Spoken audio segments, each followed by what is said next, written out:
My name is Mark Cooper. I'm a chartered accountant, CWM Chartered Accountants in Epsom High Street. My name doesn't come up that often. I am usually referred to as a relic, a crumbling relic, the bread king of Epsom, and the like, and the invisible man. You know, it's really difficult for me because 25, 30 years ago, there are things that I thought would be there now, which are still not in place. For me, that's extremely frustrating. Mm. So, without a doubt, as far as technology is concerned, I would love to, I feel that I want to say that the following technology changes will take place.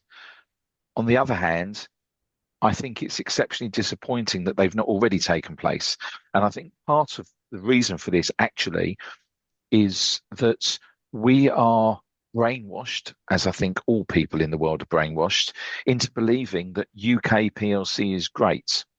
UK PLC is behind the times when it comes to technology. We're not there. So, for instance, obviously there are bookkeepers.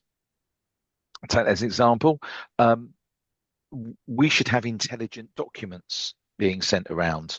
Intelligent documents exist, but they are not being used. The sorts of people that are doing it partly are the very large companies like BT, BP. They require their subcontractors to go on and put the invoices onto their system, which involves an interface where they type in the information. Um, of course, they shouldn't have to do that. And that would get rid of all of the paper and all of the systems which have to optically character recognize what is on the pages. So there should be no need that all documents should be intelligent.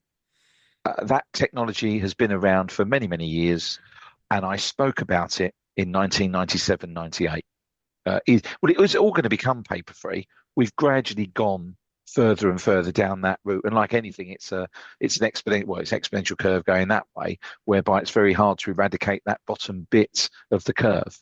I think the government eventually will track absolutely everything we do. Yeah, I agree. So you will end up with a totally cashless society, and everything that you spend on your cards will be tracked and recorded against you and available for the government to see. I do believe if we look at the number of people who are wealthy and the number of people who are poor, triangular um, trapezium, whatever you want to call it, is going to be reducing in height and gaining in width. And you'll have more and more and more people earning less and less money and fewer and fewer people taking all of it. So take say I don't know Uber Eats and Deliveroo for instance. They take very very high fees for delivery, and effectively it's the restaurant which is going to be losing out on the business, Hmm. and they're going to be taking the hit. So I think the tech companies are going to be taking more and more percentages of the GDP of the country, which I think is very worrying. But Mm. I'm not going to be around because I'm the crumbling relic of Trafford. One of the effects of COVID, for instance, is that people are working from home. And Yes, everyone thinks that's good. I'm not going to deny. I think I can see lots of benefits. Okay. Um, same. however, however, there's a lot. One of the other issues that is definitely going to come about is that employers are realizing now that they no longer need to draw from the pool which is local to where they are if people are working from home. And so now what's happening is you're getting companies who are London based who are now saying, well, okay, we are going to employ people if they're working at a distance from anywhere in the UK. Well, of course, it goes beyond that because I've actually got clients and I will be representative of all the other sole trader accountants out there who are employing people in Europe. They're registering for PAYE in the European country, and there are companies that do that because they're able to get better staff from further away. Mm. Um, all of this is going to impact on, you know, on how we are, on how prices are, and how property prices are, and so on. How it's going to affect it, I don't know. But years, yeah, go on. I'll give you one actually, which is let Mark Cooper set up Xero for you from scratch.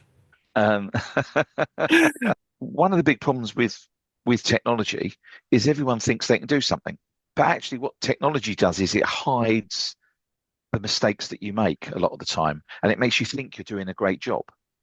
And I think it's very easy, really, for me to put that into the fact there are apps out there for drawing, and people like PowerPoint or drawing or putting together posters, whatever. If you have it done by a professional, it looks a damn sight better. Mhm. And I think that uh, accountancy products, doesn't matter what they are, all accounting products, I see so many people, you know, they set them up themselves, and I come to it and wow, it's so hard for me to follow. Um, and the example I often give is wiring a house. I don't even know what the current colours are, but I can have red as earth, yellow as live, or yellow as neutral, and blue as live. An electrician will come along and blow himself up. Because you're not doing it to a standard. The point is, the reason why people are within their industry and within their profession is they know how to do things so everything runs smoothly and is easy to follow. And the other thing I'd say is when you start up in business, you've got time. The time to make things right is when you start, because by the time you're busy, you haven't got time to do it, and it makes it much harder going forward. So I would say use the advice of professionals. I'm not by professional, I don't mean accountants. Yes, your accountant, yes. Let him set up your bookkeeping system, but then let other people do the things that they're good at, and you concentrate on what you're good at.